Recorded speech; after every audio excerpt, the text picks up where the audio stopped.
Hello दोस्तों, तो देवभूमि ज्ञान दर्शन में आपका बहुत बहुत स्वागत है। तो आज हम देखेंगे आपके सन 2016 का व्यक्तिक सहायक का पेपर, या कह सकते हो आप आशुलिपिक का पेपर। ठीक है, तो चलो फिर स्टार्ट करते हैं। तो अभी हम हिंदी देखेंगे। ठीक है, तो देखो जो हमारा पहला प्रश्न है ना, वह है कि निम्न में से तुम चंदन हम पानी निबंध संग्रह के निबंधकार हैं। ठीक है, तो देखो भैया, तुम चंदन हम पानी निबंध संग्रह के जो निबंधकार हैं वह है विद्यानिवास मिश्र जी। ठीक है, ऑप्शन डी इसमें हमारा बिल्कुल ही सही हो जाएगा।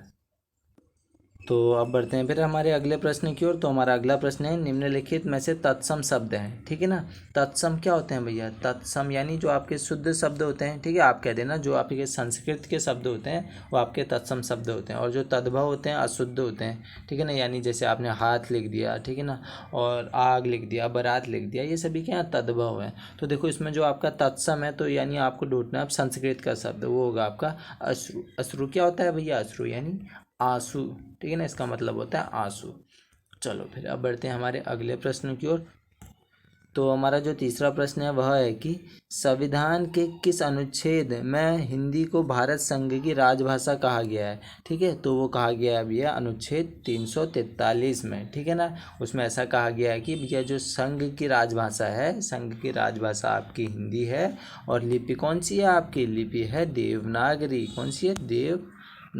ठीक है ना, चलो ऑप्शन नंबर सी इसमें हमारा बिल्कुल ही सही हो जाएगा। एडिशनल कुछ अगर आपको याद में रखना है तो देखो 344 इसी के जस्ट एक अनुच्छेद आगे इसमें क्या होता है भैया? 344 में इसमें जो आपका राजभाषा है, राजभाषा आयोग और जो संसद की समिति है, ठीक है ना, राजभाषा आयोग और जो संसद की समिति है उसका उल्लेख है भैया। ठीक है ना, चलो समझ गए भाषा के लिए। और अगर मैं बात करूँ यहीं से एक प्रश्न की कि हाँ राजभाषा आयोग के प्रथम अध्यक्ष, तो आप कहना भैया वो थे बाल गंगाधर खरे जी। ठीक है ना, बाल गंगाधर खैर जी थे। ठीक है, चलो।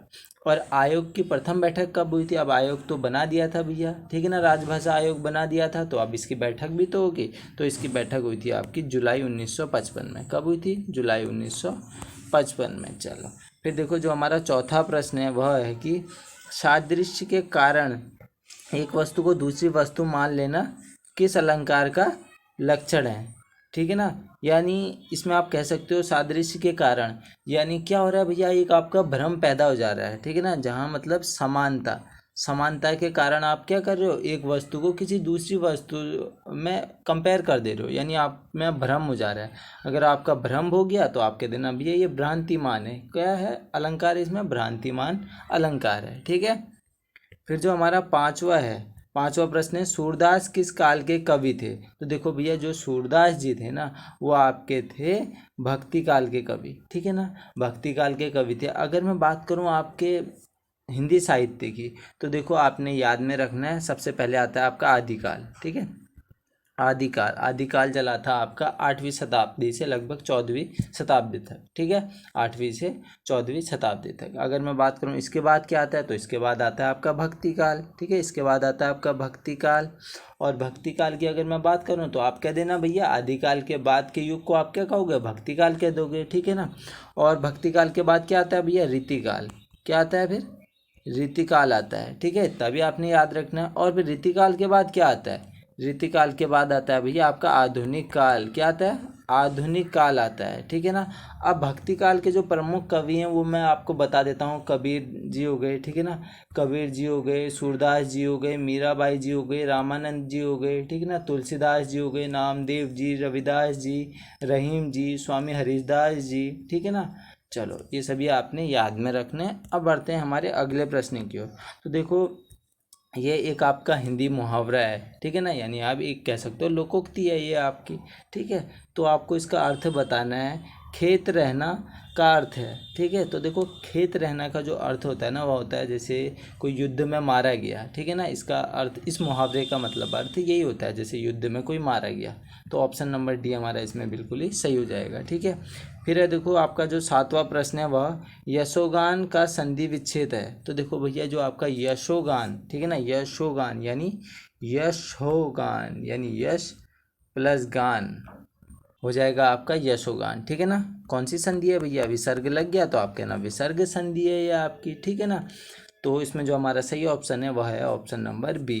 ठीक है। चलो फिर अब विसर्ग संधि भी याद कर लो। फिर क्या होती है विसर्ग संधि? अगर विसर्ग के साथ ना स्वर या व्यंजन के संयोग से जो विकार उत्पन्न होता है, ठीक है ना, तो आप कह देना वहाँ पे आपकी विसर्ग संधि है। विकार यानी परिवर्तन उत्पन्न होगा, ठीक है ना। विसर्ग के साथ स्वर या व्यंजन के संयोग से जो भी आपका परिवर्तन होगा वो आपकी विसर्ग संधि होगी। चलो अब बढ़ते हैं अगले प्रश्न की ओर। तो हमारा जो 8वां प्रश्न है वह है पै सीवनी का पर्यायवाची शब्द है। पै सीवनी का पर्यायवाची शब्द होता है आपका नदी, ठीक है। क्योंकि नदी का पर्यायवाची है तो भैया पै सीवनी का भी पर्यायवाची नदी होगा, ठीक है। और कौन कौन से पर्यायवाची होते हैं भैया नदी के? पै सीवनी होता है, तरनी होता है, ठीक है, सरिता होता है और तटिनी भी होता है, ठीक है। तटिनी होता है, लहरी होता है, ठीक है, लहरी होता है, सरी होता है और तरिणी होता है और तरणी होता है, ठीक है। चलो इतना भी आपने ध्यान में रखना है। फिर देखो अब बढ़ते हैं हमारे 9वें प्रश्न की ओर। तो जो हमारा 9वां प्रश्न है ना वह है निम्न में से एकमात्र सहारा, ठीक है ना, अर्थ किस मुहावरे का है? एकमात्र सहारा किसे कहोगे आप भैया? जब अंधी की लकड़ी कहोगे, ठीक है ना, तो इसका अर्थ क्या होता है? एकमात्र सहारा, ठीक है। तो ऑप्शन नंबर 20 में हमारा बिल्कुल ही सही हो जाएगा, ठीक है। फिर जो हमारा 10वां प्रश्न है वह है वृक्ष से पत्ते गिरते हैं वाक्य में से परसर्ग चिन्ह किस कारक का है, ठीक है ना। तो देखो भैया अगर से लग गया तो आप कैसे करते हो? अगर आप कारण कितने प्रकार के होते हैं आपके, मतलब कारक कितने प्रकार के होते हैं? कारक होते हैं आपके 8 प्रकार के, ठीक है ना। आप क्या क्या बोलते हो भैया? कर्ता ने, ठीक है ना, कर्ता ने कर्म को करण से द्वारा, संप्रदान को के लिए अपादान से, ठीक है ना। अपादान से यहाँ पे अर्थ हो रहा है कोई चीज़ अलग हो रही है, ठीक है। इससे का अर्थ क्या होता है? अपादान से यानी कोई चीज़ अलग हो रही है, यानी ये जो वृक्ष है इस वृक्ष से भैया पत्ते अलग हो रहे हैं, तो इसमें कौन सा कारक है? अपादान कारक है, ठीक है ना, अपादान से। चलो भैया ये परसर्ग का मतलब भी चिन्ह ही होता है, इसमें कंफ्यूज मत करना कि परसर्ग क्या होता है, ठीक है ना। तो आपके जो कारक होते हैं 8 होते हैं, समझ गए। अपादान से, संबंध का के की, अधिकरण में, पर, संबोधन, हे, अरे, अजी, ऐसे करके, ठीक है। चलो फिर अब बढ़ते हैं हमारे 11वें प्रश्न की ओर। तो हमारा 11वां प्रश्न है कि हिंसक विशेषण से बनी भाववाचक संज्ञा है, ठीक है। तो इसमें जो आपका सही आंसर है ना, हिंसक विशेषण से बनी भाववाचक संज्ञा है आपकी हिंसा, ठीक है। तो अब हमारा जो अगला प्रश्न है ना वह है कि संज्ञा के स्थान पर प्रयुक्त होने वाले शब्द कहलाते हैं, ठीक है। आसान प्रश्न है। संज्ञा के स्थान पे क्या प्रयुक्त होते हैं भैया? सर्वनाम प्रयुक्त होते हैं, ठीक है ना। सर्वनाम के कितने भेद होते हैं आपके? सर्वनाम के 6 भेद होते हैं आपके, ठीक है ना। 6 भेद कौन कौन से होते हैं भैया? पुरुषवाचक हो गया, ठीक है, निजवाचक, प्रश्नवाचक, संबंधवाचक और निश्चयवाचक, अनिश्चयवाचक, ये सभी आपके क्या होते हैं? सर्वनाम के 6 भेद होते हैं, ठीक है ना। चलो तो इसमें जो हमारा सही आंसर है वो क्या है? सर्वनाम है। अब बढ़ते हैं हमारे 13वें प्रश्न की ओर। तो हमारा जो 13वां प्रश्न है वह क्या है भैया? गुण, दोष, रंग, आकार, दशा आदि का बोध कराने वाले विशेषण क्या कहलाते हैं, ठीक है ना। तो ये विशेषण कहलाते हैं गुण, दोष, ये गुणवाचक कहलाते हैं, ठीक है ना। क्या होते हैं गुणवाचक भैया? आप सीधे से कह देना जिन शब्दों द्वारा संज्ञा के गुण अथवा दोष का बोध होगा, आप सीधे से कह देना वहाँ पे आपका गुणवाचक है, ठीक है। चलो फिर देखो जो हमारा अगला प्रश्न है यानी जो 14वां प्रश्न है वह है संस्कृति का विशेषण है, ठीक है ना। तो संस्कृति का जो विशेषण होगा वह होगा आपका सांस्कृतिक, ठीक है। क्या होगा भैया? सांस्कृतिक। ऑप्शन नंबर डी बिल्कुल ही सही हो जाएगा हमारा, ठीक है ना। बात आई है विशेषण की तो आप कह देना वे शब्द जो संज्ञा सर्वनाम की विशेषता बताते हैं उन्हीं को हम विशेषण कह देते हैं, ठीक है। चलो फिर अब बढ़ते हैं हमारे 15वें प्रश्न की ओर। तो देखो 15वां प्रश्न है विस्मय स्थायी भाव किस रस। देखो UKSSC में अभी रस है नहीं, ठीक है ना। रस नहीं है और छंद नहीं है और समास नहीं है, सिलेबस में नहीं है आपके, ठीक है ना। चलो तो वैसे भी इसका आंसर ऑप्शन डी है विभत्स, ठीक है। चलो फिर देखो आपका जो 16वां प्रश्न है कि से अलग होना चिन्ह में कौन सा कारक है, ठीक है। अभी मैंने आपको बताया था कौन सा कारक है भैया? अपादान से, ठीक है ना, अपादान से। तो अपादान हो जाएगा हमारा, ठीक है। तो देखो जो हमारा 17वां प्रश्न है वह है स्वयं और अपने आप और अपना सर्वनाम है, ठीक है। तो स्वयं, अपने आप और अपना सर्वनाम है। बात भैया कुछ पर्सनल हो रही है, स्वयं की बात हो रही है यानी निजी बात हो रही है, तो आप कह देना निजवाचक सर्वनाम है, यानी जिन शब्दों का प्रयोग वक्ता स्वयं के लिए करता है, ठीक है ना। स्वयं खिले करता है भैया वक्ता जिन शब्दों का प्रयोग, उसी को हम निजवाचक कह देते हैं। सर्वनाम के 6 भेद होते हैं, उसमें से एक आपका निजवाचक है। ठीक है, मैं 6 के 6 आपको बता चुका हूँ, पुरुषवाचक, निजवाचक, प्रश्नवाचक, संबंधवाचक, निश्चयवाचक और अनिश्चयवाचक। ठीक है, चलो बढ़ते हैं फिर अगले प्रश्न की ओर। तो हमारा 8वां प्रश्न है रामधारी सिंह दिनकर जी की रचनाएं हैं। ठीक है, तो देखो इनकी जो रचनाएं हैं ना वह है आपकी रेणुका, कुरुक्षेत्र और रश्मिरथी।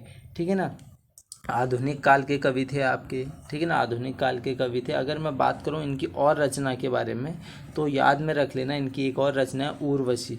ठीक है ना, उर्वशी क्यों याद में रखनी है उर्वशी, क्योंकि इन्हें इसके लिए क्या मिला था भैया, ज्ञानपीठ पुरस्कार मिला था उर्वशी के लिए। ठीक है, ज्ञानपीठ पुरस्कार मिला था 1972 में। ठीक है, और एक और रचना याद में रख लेना संस्कृति। ठीक है ना, संस्कृति के 4 अध्याय, संस्कृति के 4 अध्याय उनके लिए इन्हें क्या मिला था भैया, साहित्य अकादमी पुरस्कार मिला था। साहित्य अकादमी पुरस्कार मिला था संस्कृति के 4 अध्याय के लिए 1959 में। ठीक है, चलो इतना भी आपने याद में रखना है। फिर देखो जो आपका 19वां प्रश्न है ना वह है कि शेखर एक जीवनी किस लेखक की रचना है। तो देखो भैया शेखर एक जीवनी है आपके हीरानंद सच्चिदानंद जी की। ठीक है ना, तो इसमें आपका ऑप्शन नंबर डी बिल्कुल ही सही हो जाएगा। ठीक है, इसके पहले भाग का जो प्रकाशन होता है ना शेखर एक जीवनी का वो होता है 1941 में पहले भाग का, और दूसरे भाग का 1944 में। ठीक है, चलो फिर देखो जो हमारा 20वां प्रश्न है वह है कि मैथिल कोकिल किसे कहा जाता है। तो देखो भैया जो मैथिल कोकिल है वो कहा जाता है आपके विद्यापति जी को। ठीक है ना, इन्हीं को हम इस नाम से जानते हैं, मैथिल कोकिल के नाम से। ठीक है, तो ये थे आपके 20 प्रश्न। तो आशा करता हूँ आपको वीडियो पसंद आई होगी। अगर इस वीडियो से आपको थोड़ा बहुत भी ज्ञान प्राप्त हुआ है तो आप इस वीडियो को लाइक करेंगे, शेयर करेंगे और कमेंट करेंगे।